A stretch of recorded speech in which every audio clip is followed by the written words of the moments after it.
Welcome back, everybody. This is Eric here with Guitarsenal. Real special guitar today I'm going to be showing you. This is a 1978 Ibanez Artist, and this one's nickname is Rose. When I purchased this guitar, it had this little little crochet rose here on the bottom, so we're going to go ahead and call her Rose. I'm not going to take it off because I think that guitars have to have a little bit of a personality. So we're going to be showing this guitar to you here today. This is a fantastic instrument, and it definitely represents, in my opinion, probably some of the best guitars to come out of Japan, dare I say, ever. I mean, now like the Ibanez Prestige stuff that's coming out of Japan today, really, really great stuff. But this definitely represents, in my opinion, among the apex of Ibanez's, guitar making. This was a guitar that Ibanez came out with to compete with the Les Paul and other humbucking pickup guitars, which were popular back then. So this is a unique design to Ibanez, and this was their take on that type of a Les Paul sort of thing, all right?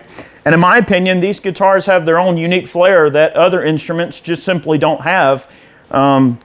You have a coil split, phase switch that they put on some of them. This particular one has a phase switch, or actually this is a coil split that's on this guitar, but the coil split on this guitar is not functional, it's not working. So we're not gonna get to hear that on this particular model. This particular guitar shipped with Super 58 pickups. We have a Super 58 in the bridge here, and then a coverless Super 58 in the neck. Very articulate pickups. They remind me a lot of the DiMarzio pickups, a very lofty and airy mids, very punchy and articulate, but really nice tone. So I'm gonna go through some of the sounds.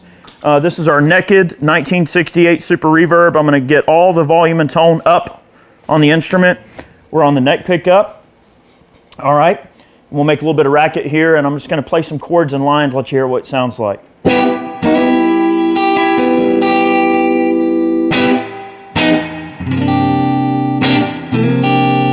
So see, if I hit it really hard, it responds really hard. If I pick soft, it responds really great to picking dynamics.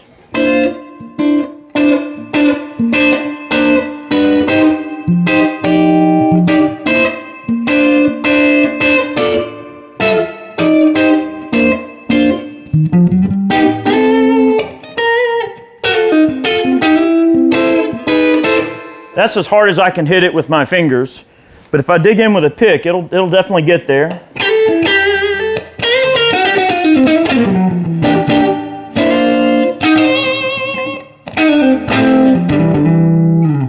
So it's a really great guitar for that, and it responds great to changes in volume and tone controls.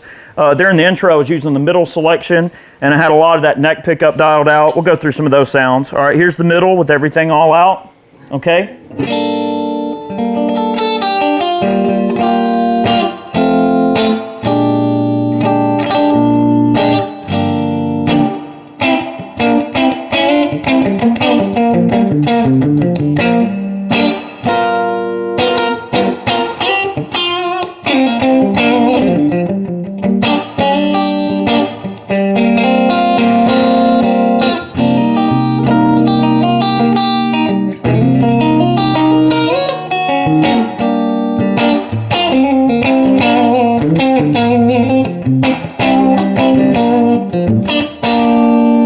All right, some single chords.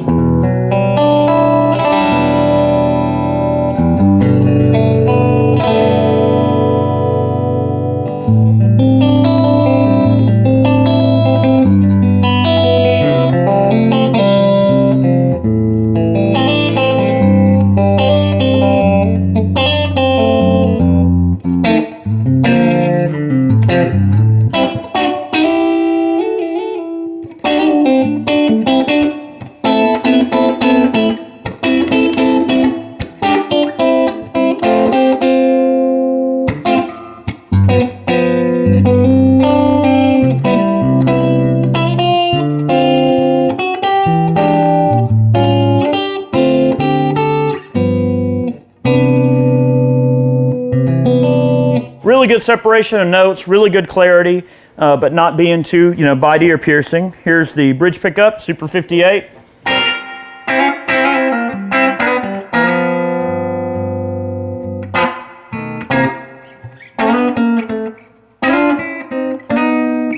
Sorry.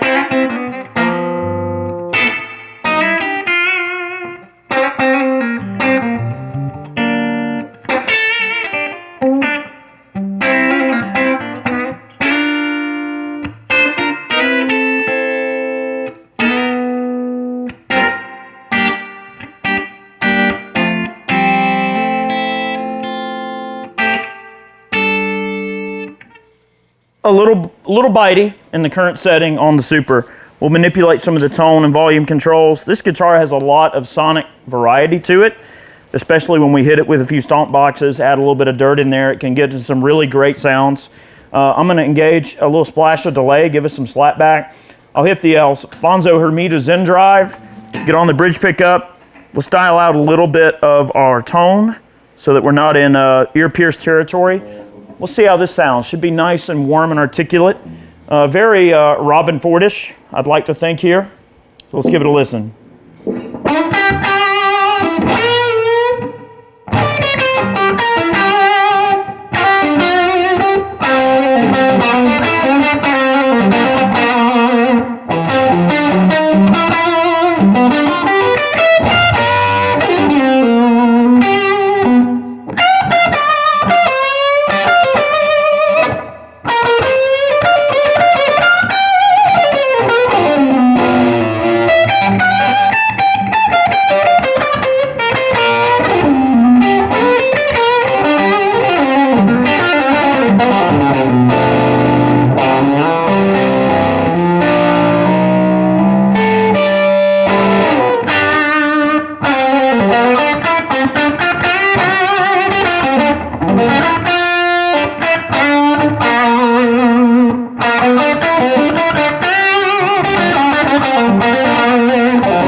So it can definitely get into that Robin Ford territory pretty quick with the Zen Drive, and that's one thing that always drew me to the Artist, is its ability to really get into that PAF territory with the Super 58s being really a pickup that was designed specifically to copy the aesthetic and tone of the original PAF pickups. Very low wound. You can hear that quacky PAF sound that you certainly come to expect out of a PAF. And I feel like Ibanez really got this guitar right. That's a fantastic instrument. Let's leave the Zen Drive on and try cleaning up the volume to see if we can get it to clean up along with the pedal a little bit. The Zen Drive's always been a little temperamental in that regard, so let's see how it works with the Ibanez. We'll stick with the bridge pickup just for fun. All right, here's the tone and volume all the way out with our Zen Drive engaged, okay?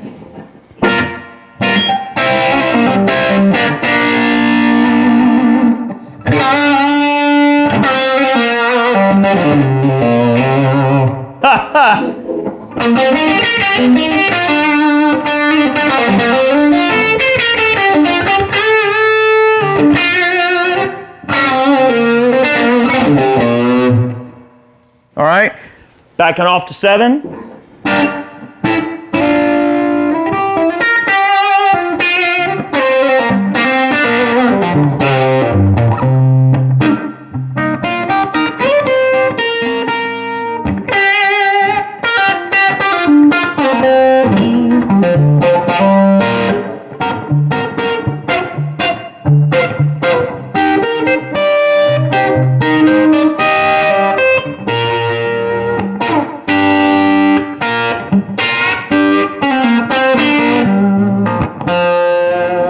Halfway down on the volume.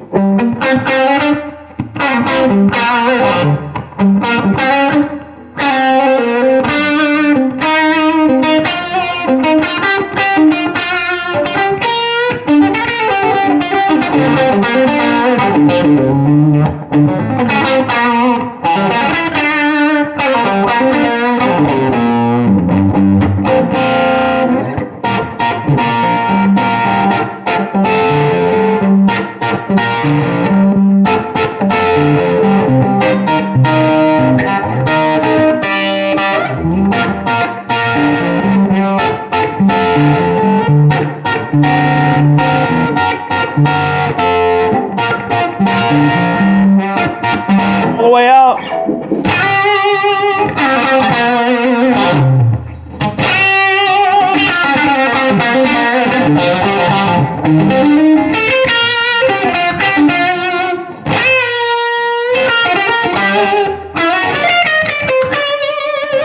One thing I'll notice is that with the tone all the way out, once the volume is all the way out, it can get a little bit bitey on these current settings. I'm going to try dishing out the tone and getting the volume down to about 3 or 4, and let's see if that cleans up and doesn't really get muddy. This guitar has wonderful articulation, and that's what I'm trying to hear, you know? All right, so let's give that a listen.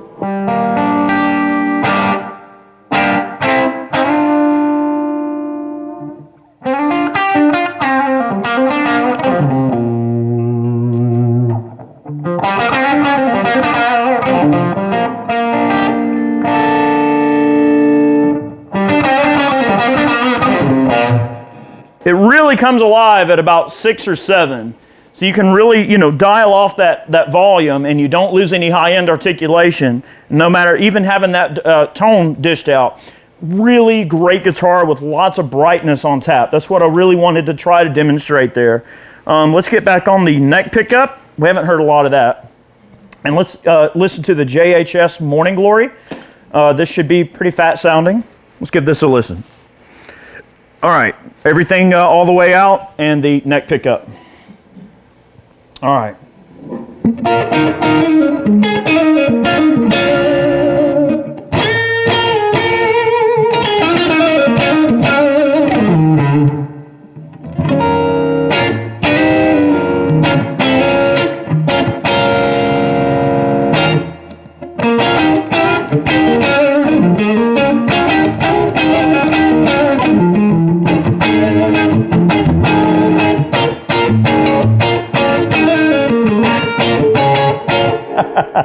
All right, that's not too bad. Let's try that, the Tula, which is a germanium boost on the neck pickup. That should add a little bit of brightness and top end. A little muddy on the neck pickup with that particular setting on the Morning Glory. Let's give this a listen.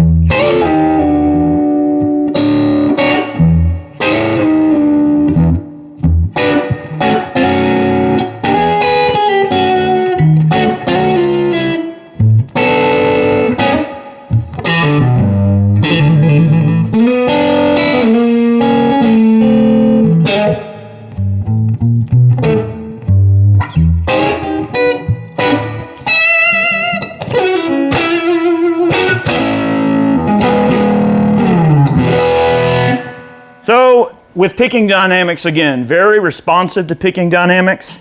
I'm going to try out one of my favorite Les Paul settings, and that's getting on the middle and getting a good bit of that neck pickup driven out, back off on the tone control on the bridge, leave the bridge all the way out and the tone all the way out on the neck. Let's listen to that with the Tula, and I'll try some more touch-sensitive playing. I think you guys get the idea. These guitars are fantastic. In my opinion, they're very underappreciated.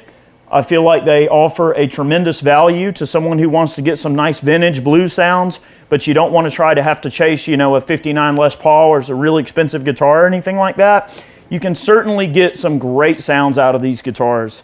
They're made well, set neck construction. I will say they are rather heavy. This is a heavy guitar, so expect it to be in league with a Les Paul in that regard. But it has the punchiness of an SG, the articulation of a PAF-equipped Les Paul in terms of note separation, but it's got the snappiness of almost like a Telecaster in a lot of ways. So it really does marry a lot of great things that you come to love and expect in a guitar.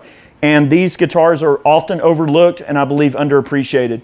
So don't overlook them. They're great instruments. They're totally worth the money that people ask for them. Have a great day, guys. I'm going to make a little bit more racket using my middle sound here. I'll just use the Tula for a clean boost to try to let you hear the natural, you know, pretty much natural sound of my fingers and the guitar here. Have a great day. We appreciate you watching.